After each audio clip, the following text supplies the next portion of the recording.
So, hello everybody. Welcome back to our YouTube channel, The Creative Minds Academy. So, in this video, we are going to continue with the chapter Molecular Basis of Inheritance. ठीक है, last video के अंदर हमने molecular basis of inheritance के अंदर काफी सारी चीजें जो है वो ऑलरेडी कवर कर ली थी। आज हम लोग बेसिकली आरएनए वर्ल्ड से जो है वो बेसिकली स्टार्ट करने वाले हैं। बिना किसी देरी के इस वीडियो को स्टार्ट करते हैं। ठीक है, चलो।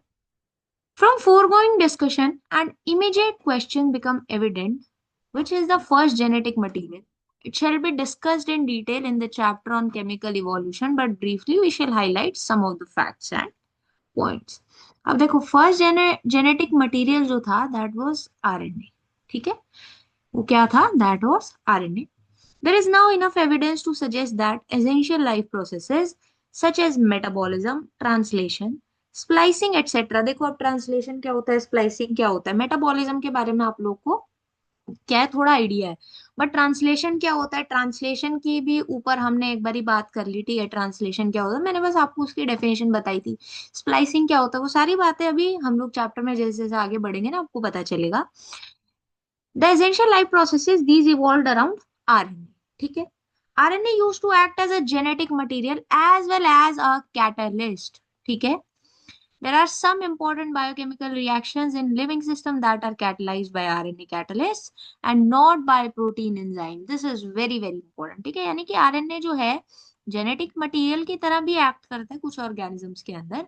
मोस्ट ऑर्गेनिजम्स के अंदर अभी जो जेनेटिक मटेरियल है दैट इज डीएनए, बट कुछ ऑर्गेनिजम्स के अंदर in some organisms RNA acts as a genetic material plus RNA जो है it also acts as a catalyst. ठीक है, अब कुछ इंपॉर्टेंट बायोकेमिकल रिएक्शंस होती हैं जो कौन कैटलाइज करता है, those are catalyse by RNA and not by protein enzymes. ठीक है, this is very very important.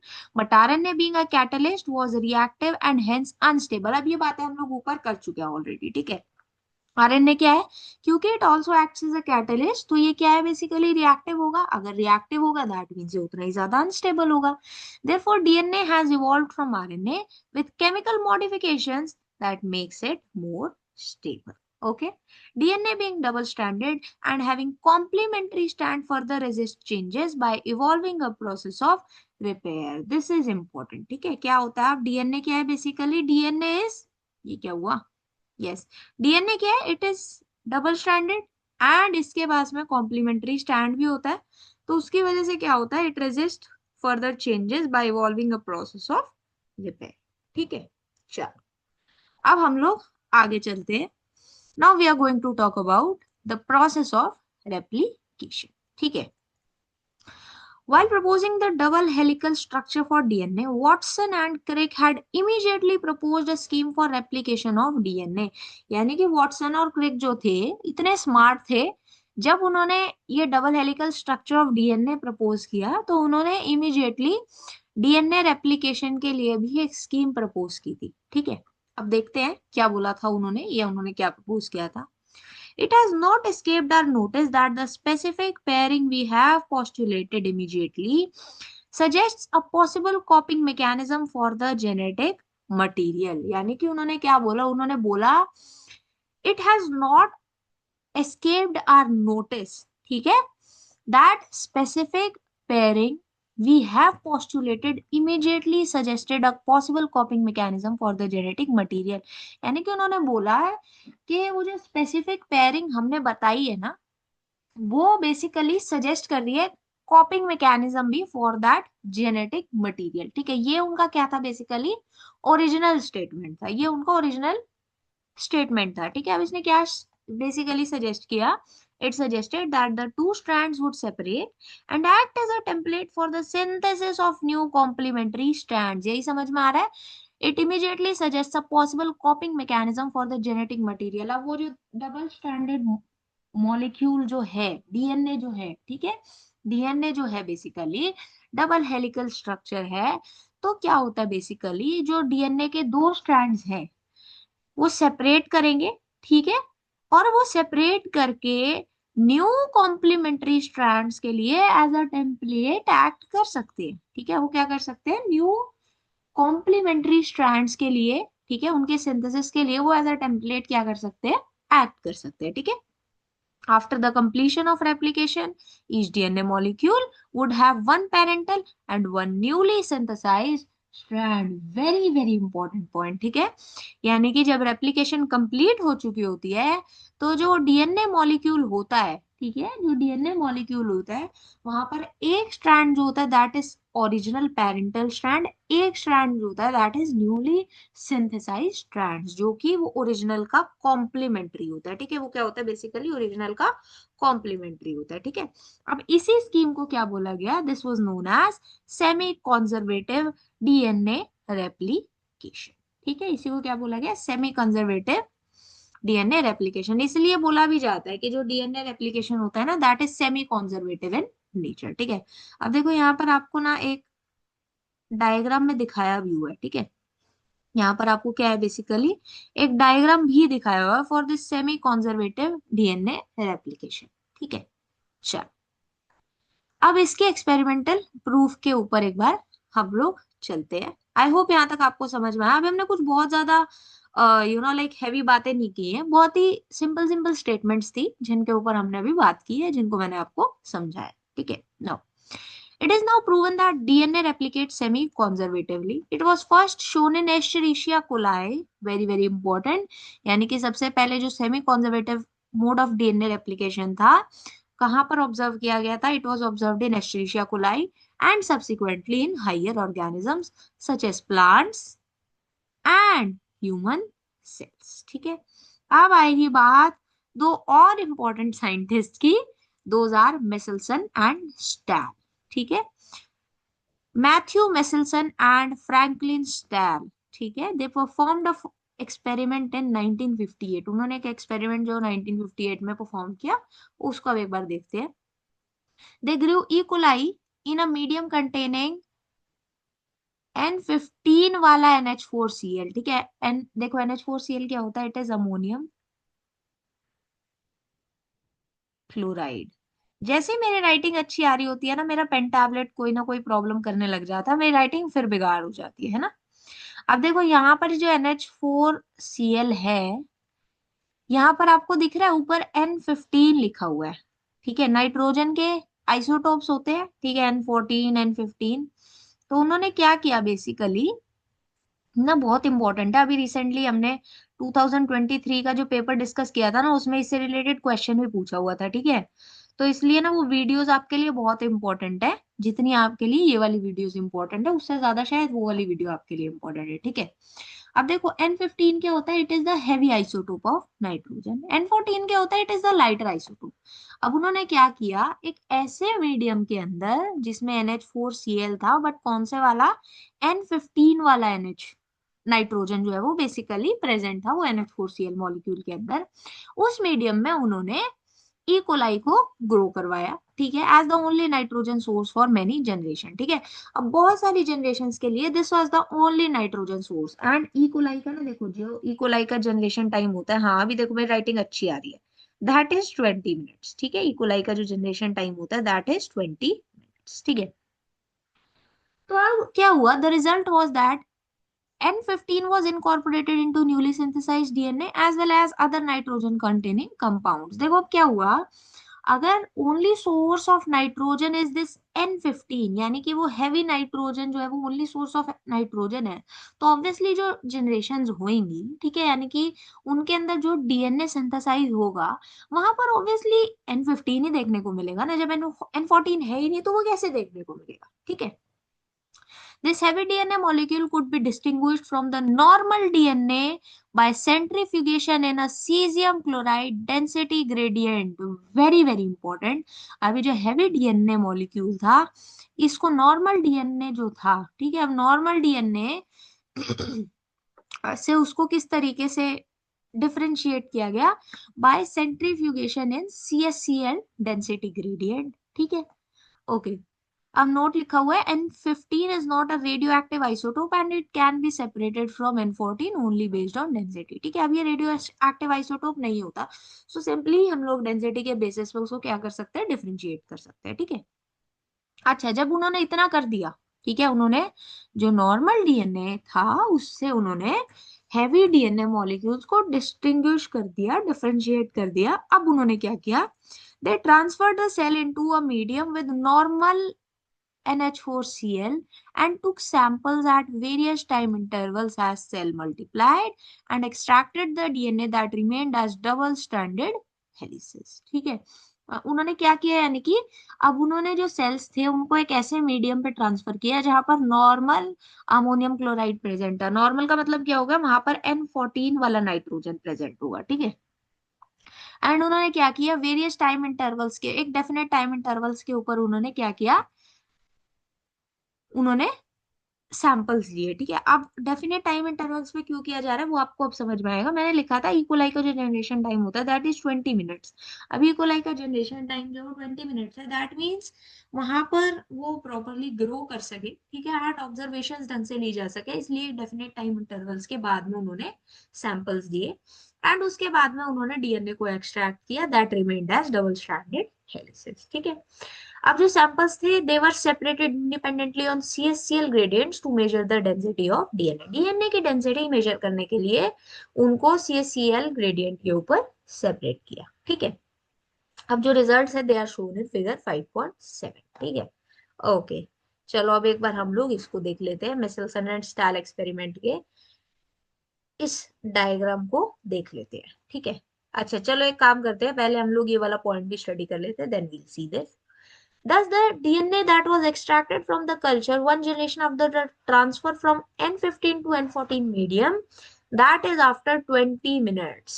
ठीक है, मैंने आपको ये ऑलरेडी ऊपर बता दिया जो ये अभी आपको बता रहे हैं। ठीक है, अब वो जो डीएनए था which was extracted from the culture one generation after N14 से N15 में उसको ट्रांसफर किया, उसके पास में क्या था, जो डेंसिटी थी दैट वाज हाइब्रिड और इंटरमीडिएट डेंसिटी थी। ठीक है, DNA extracted from the culture after another generation. ठीक है, अब जो उससे नेक्स्ट जनरेशन थी, ठीक है, यानी कि जब 40 मिनट्स के बाद में जो डीएनए एक्सट्रैक्ट किया, ये कौन सी जनरेशन हो गई, सेकेंड जनरेशन हो गई। ठीक है, it was just a minute, it was composed of equal amounts of this hybrid DNA end of light DNA. ठीक है, यानी कि जो सेकेंड जनरेशन थी, ठीक है, सेकेंड जनरेशन के अंदर इक्वल अमाउंट में हाइब्रिड डीएनए देखने को मिला एंड साथ में लाइट डीएनए का इक्वल अमाउंट देखने मिला। ठीक है, यानी कि जितना अमाउंट हाइब्रिड डीएनए का था उतना ही अमाउंट उनको लाइट डीएनए का देखने मिला। ठीक है, अच्छा अब यहाँ पर आपसे क्वेश्चन भी पूछा हुआ है, चलो ठीक है, इसको बाद में हम लोग देखेंगे। Very similar experiments involving the use of radioactive thymidine to detect distribution of newly synthesized DNA in the chromosome was performed on Vicia faba। ये क्या होती है, basically these are faba beans. ठीक है, ये एक्सपेरिमेंट जो है वो किसने किए थे, by Taylor and colleagues in 1958। ठीक है, तो ये एक्सपेरिमेंट जो थे, these proved that the DNA in chromosomes also replicates semi conservatively. ठीक है, अब इसी से ये प्रूव हुआ था कि जो डीएनए है it replicates in a semi conservative manner. ठीक है, वो क्या करता है, basically it replicates in a semi conservative manner. ठीक है, अब हम लोग इस डायग्राम को देखते हैं। ठीक है, अब देखो सबसे पहले क्या था, यहाँ पर हैवी डीएनए था। ठीक है, हैवी डीएनए का मतलब जहां पर N15 प्रेजेंट था। ठीक है, अब ये जो डीएनए था, ठीक है, इट कंटेन N15। ठीक है, अब यहाँ पर ग्रेविटेशनल फोर्स लगा एंड इसके अलावा देखो यहाँ पर क्या है, जनरेशन टाइम वॉज 20 मिनट्स। ठीक है, this was the generation time. ठीक है, यहाँ पर ये क्या है, basically this is the generation time. ठीक है, तो अब यहाँ पर क्या देखने को मिला, जो फर्स्ट जनरेशन थी उसके अंदर आपको हाइब्रिड डीएनए मॉलिक्यूल देखने मिला। ठीक है, क्या देखने को मिला, hybrid DNA molecule. Hybrid DNA molecule का क्या मतलब था कि वहां पर N14 और N15 दोनों ही प्रेजेंट थे। N14 और N15 वहां पर दोनों ही प्रेजेंट थे। ठीक है, एक स्ट्रैंड जो था that was of N15 heavy nitrogen वाला एंड एक strand was for light nitrogen वाला। ठीक है, जो नॉर्मल होता है। ठीक है, नॉर्मल नाइट्रोजन। ठीक है, ये बैंड यहाँ पर देखने को मिला। ठीक है, अब ये ना देखो सेंट्रीफ्यूगेशन के अंदर आपको दिखाया हुआ है। ठीक है, हैवी वाला जो बैंड था वो यहाँ पर देखने को मिल रहा था कहीं पे, जो हाइब्रिड वाला डीएनए था उसका जो स्ट्रैंड था वो कहीं यहाँ पर देखने को मिल रहा था। ठीक है, यानी कि थोड़ा सा पहले देखने को मिल रहा था। अब इसके अलावा जब सेकेंड जनरेशन की बात हुई तो यहाँ पर क्या देखने को मिला, यहाँ पर ये देखने को मिला कि जो दो डीएनए मॉलिक्यूल्स थे वो कंप्लीटली क्या थे, लाइट डीएनए मॉलिक्यूल्स थे या नॉर्मल डीएनए मॉलिक्यूल्स थे। एंड दो के अंदर आपको क्या देखने को मिल रहा है कि वो हाइब्रिड डीएनए थे। ठीक है, यहाँ पर क्या देखने को मिल रहा है, यहाँ पर ये हाइब्रिड डीएनए मॉलिक्यूल देखने को मिल रहा है। हाइब्रिड डीएनए मॉलिक्यूल क्यों देखने को मिल रहा है, समझ में आ रहा है आपको? क्योंकि यहाँ पर एक स्ट्रैंड जो है वो दोनों डीएनए के अंदर N15 का देखने मिल रहा है, हैवी नाइट्रोजन का, एंड एक स्ट्रैंड जो देखने को मिल रहा है वो N14 का देखने को मिल रहा है। ठीक है, तो इस वजह से ये क्या हो गया, basically these were hybrid DNA molecule. ठीक है, अब जो लाइट डीएनए मॉलिक्यूल्स थे, ठीक है, उनकी जो डेंसिटी होगी, ठीक है, क्या होगी, बेसिकली कम होगी। ठीक है, तो वो क्या होंगे, थोड़ा सा और पहले बैंड देंगे, जबकि जो हाइब्रिड डीएनए मॉलिक्यूल था उसका बैंड हमको वहीं पे देखने को मिलेगा। ठीक है, तो इस तरीके से जब सब्सिक्वेंटली जनरेशन्स के लिए हम लोग इसको स्टडी करेंगे तो हमको समझ में आता है कि जो डीएनए का रेप्लिकेशन है दैट इज सेमी कॉन्जर्वेटिव। ठीक है, जो mode of replication of DNA है that is semi conservative in nature. ठीक है, ओके, आई होप यहाँ तक आपको समझ में आए। एक्सपेरिमेंट बहुत इंपॉर्टेंट है एंड इसके ऊपर मैंने बताया आपको कि क्वेश्चन आया हुआ है, तो इसको बहुत अच्छे से समझना बहुत जरूरी है। ठीक है, चलो अब आगे देखते हैं the machinery and the enzymes, इसकी अब हम लोग बात करते हैं। In living cells such as E coli the process of replication requires a set of catalysts. ठीक है, यानी कि अब रेप्लिकेशन अगर होगी तो ऑब्वियसली वहां पर कुछ एंजाइम्स की भी तो रिक्वायरमेंट होगी ना। The main enzyme is referred to as a DNA dependent DNA polymerase. ठीक है, since it uses a DNA template to catalyze the polymerization of deoxynucleotides। देखो, DNA डिपेंडेंट, ठीक है, देखो मेरी राइटिंग अच्छी आने लगती है या फिर कुछ ना कुछ वो हो जाता है। DNA dependent DNA polymerase. ठीक है, डीएनए डिपेंडेंट है, दैट मीन समझ में आ रहा है कि ये क्या करेगा, डीएनए टेम्पलेट को यूज करेगा to catalyse the polymerisation of deoxy nucleotides. ठीक है, these enzymes are highly efficient enzymes as they have to catalyze polymerization of large number of nucleotides in a very short time। ठीक है, अब ये क्या होता है, बेसिकली देखो, बहुत कम टाइम के अंदर ये बहुत लार्ज नंबर ऑफ न्यूक्लियोटाइड्स को क्या कर देते हैं, पॉलीमराइज कर देते हैं। उससे समझ में आ रहा है कि इनका जो एफिशिएंसी है वो बहुत ज्यादा है। ठीक है, दे आर हाईली एफिशिएंट।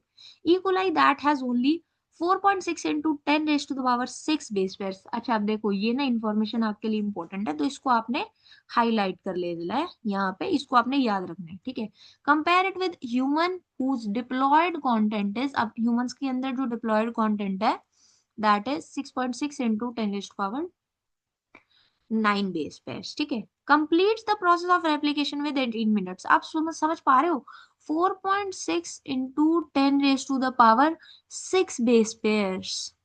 ठीक है,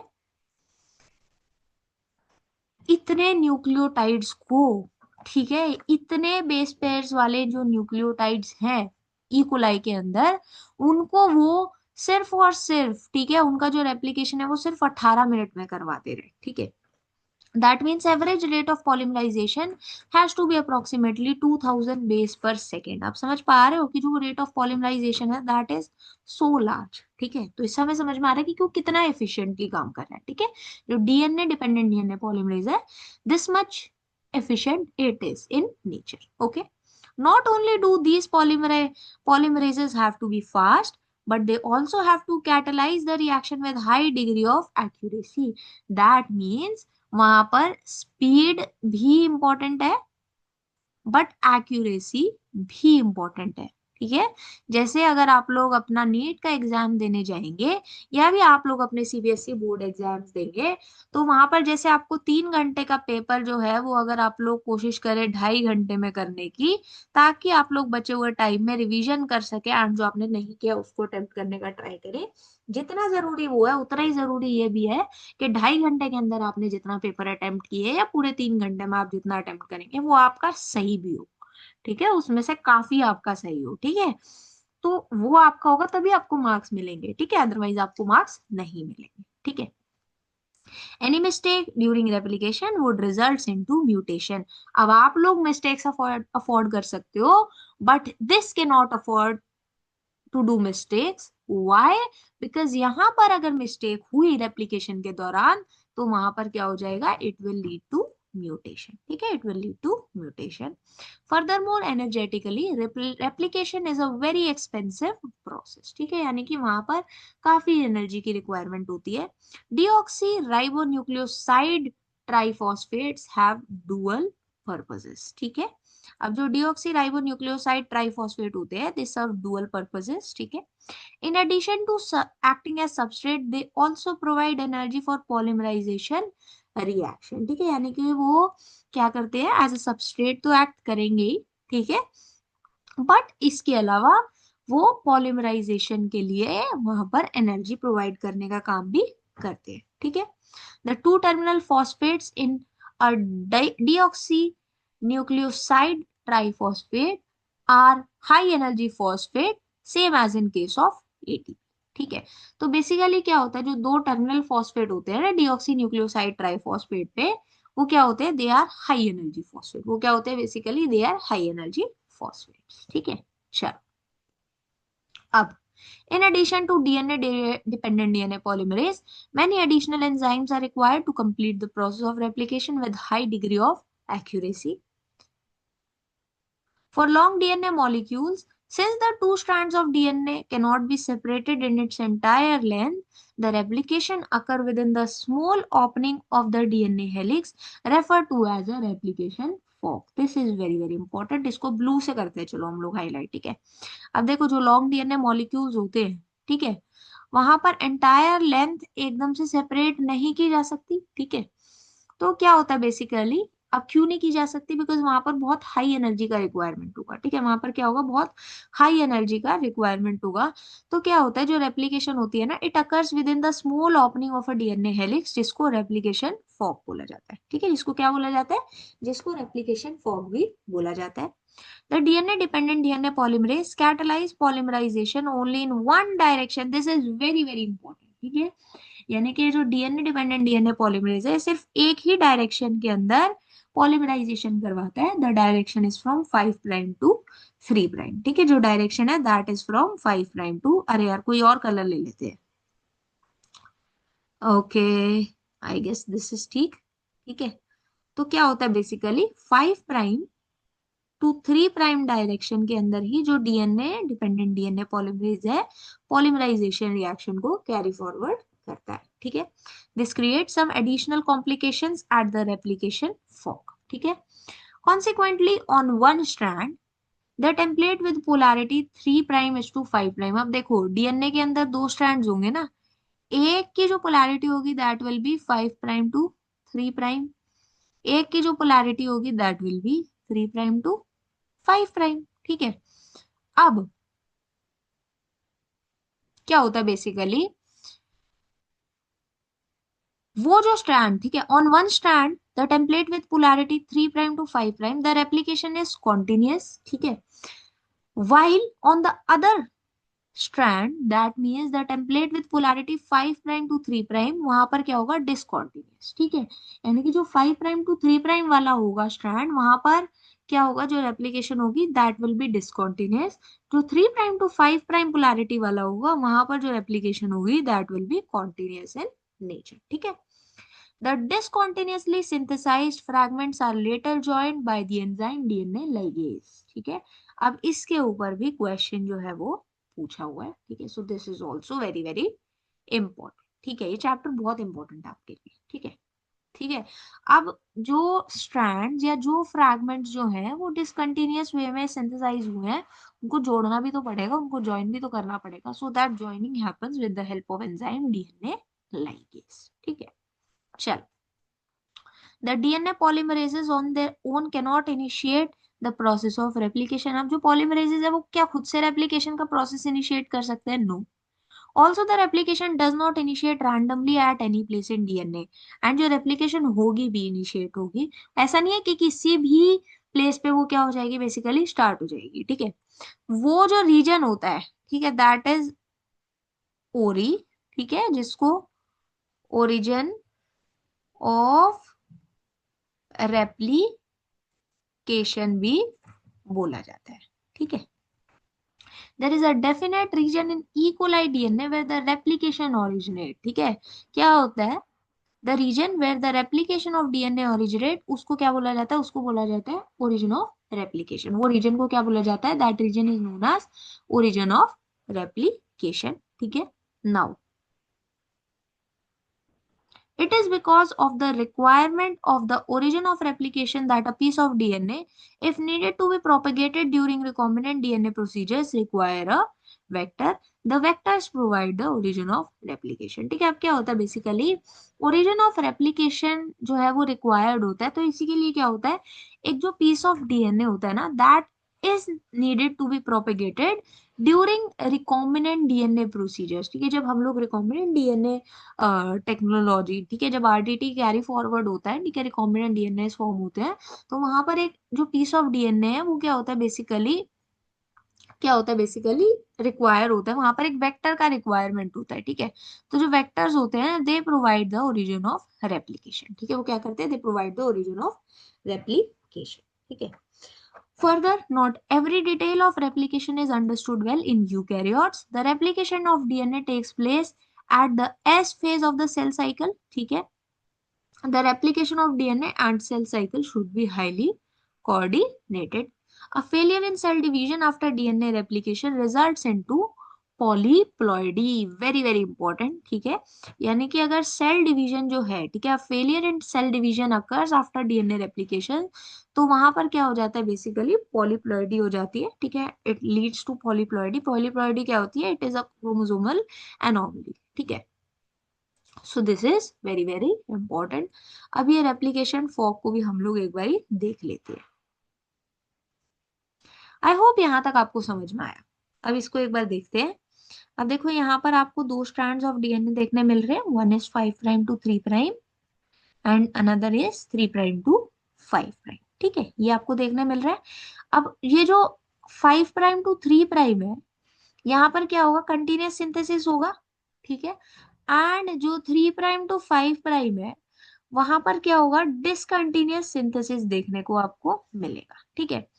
अब देखो यहाँ पर क्या देखने को मिल रहा है, जो 5 प्राइम टू 3 प्राइम है, ठीक है, 5 प्राइम टू 3 प्राइम जो यहाँ पर न्यूली सिंथेसाइज है, that is continuous in nature, ठीक है, that is continuous in nature. While यहाँ पर आपको जो डिसकंटिन्यूअस सिंथेसिस आपको देखने मिल रहा है, ठीक है, 3 प्राइम टू 5 प्राइम का जो है, वहां से जो कॉम्प्लीमेंट्री स्ट्रैंड बन रहा है 5 प्राइम टू 3 प्राइम डायरेक्शन में, that is discontinuous in nature, ठीक है। अब ये डिसकॉन्टिन्यूअस इन नेचर है, ये जो है वो किससे ज्वाइन होगा, it will be joined with the help of enzyme ligase, ठीक है, this will be joined with the help of enzyme ligase, ठीक है। चलो, आई होप यहाँ तक आपको समझ में आया। इसी के साथ में हम लोगों का ये वाला जो टॉपिक है ये हमारा यहाँ पर कंप्लीट हो जाता है। Now we are going to talk about the process of transcription, ठीक है। अब हम लोग जो बात करने वाले हैं, now we are going to talk about the process of transcription, ठीक है। अब क्या होता है ट्रांसक्रिप्शन, होता क्या है, it is the process of कॉपिंग genetic information from one strand of DNA into RNA, ठीक है, उसी को क्या बोला जाता है, उसी को बोला जाता है ट्रांसक्रिप्शन, ठीक है। Here also the principle of complementarity governs the process of transcription, except the adenosine complements now forms base pair with uracil instead of thymine, ठीक है। यहाँ पर क्या हो जाता है, ये मैंने आपको ऑलरेडी बताया भी हुआ है, ठीक है। प्रिंसिपल ऑफ कॉम्प्लीमेंटारिटी तो यहाँ पर भी फॉलो होगा, बट यहाँ पर क्या हो जाएगा, डीएनए के अंदर क्या होता है, A T G C, RNA के अंदर क्या हो जाएगा, ए यू जी सी, ठीक है। दैट मीन्स जो एडिनोसिन है वो अब किसके साथ में क्या करता है, बेस पेयर वो किसके साथ में बनाता है, यू के साथ में बनाता है, ठीक है। यू के साथ में वो क्या करेगा, यहाँ पर बेस पेयरिंग करेगा, ठीक है, okay. However, unlike the process of replication, which once set in, the total DNA of an organism get duplicated. In transcription, only a segment of DNA and only one of the strands is copied into RNA. अब ये जो है वो replication और transcription के अंदर क्या है बेसिकली डिफरेंस है। रेप्लिकेशन के अंदर क्या होता है, जब रेप्लिकेशन स्टार्ट हो गया तो जो टोटल डीएनए है ऑर्गेनिज्म का वो क्या होगा, डुप्लीकेट हो जाएगा। बट ट्रांसक्रिप्शन के अंदर क्या होता है, only a segment of DNA, ठीक है, सिर्फ एक segment of DNA and only one of the strand is copied into RNA, ठीक है। This necessitates the defining boundaries that would demarcate the region and the strand of DNA that would be transcribed. ठीक है. Now, why both the strands are not copied during transcription has the simple answer. अब बहुत सारे बच्चों के मन में ना सवाल आता है, ठीक है, कि दोनों स्ट्रैंड जो है वो क्यों नहीं कॉपी होते, ठीक है। फर्स्ट क्या है, if both the strands act as a template they would code for RNA molecule with different sequences, and in turn, if they code for proteins, the sequence of amino acids in the protein would be different.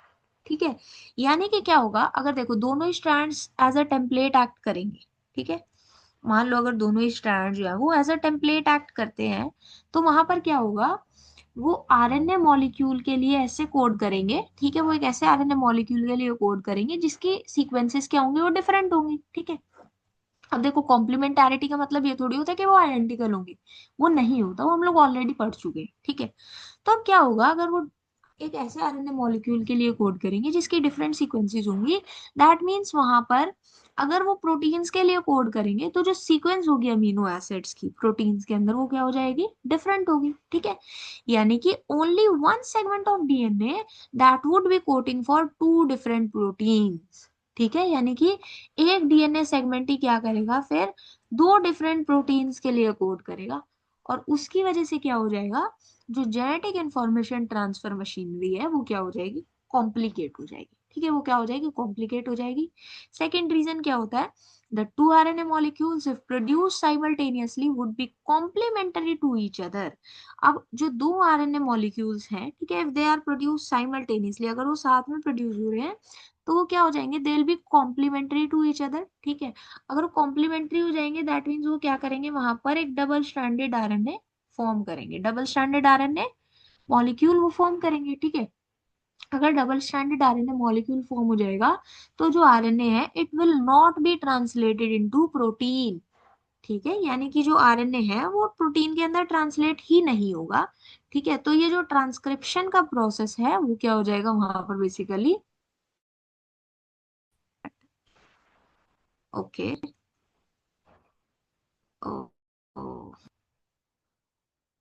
I guess now it is okay, ठीक है। तो ये जो है वो second reason होता है, ठीक है। अब ये जो आपके लिए है ना, ये इंफॉर्मेशन आपके लिए बहुत इंपॉर्टेंट है क्योंकि इसके ऊपर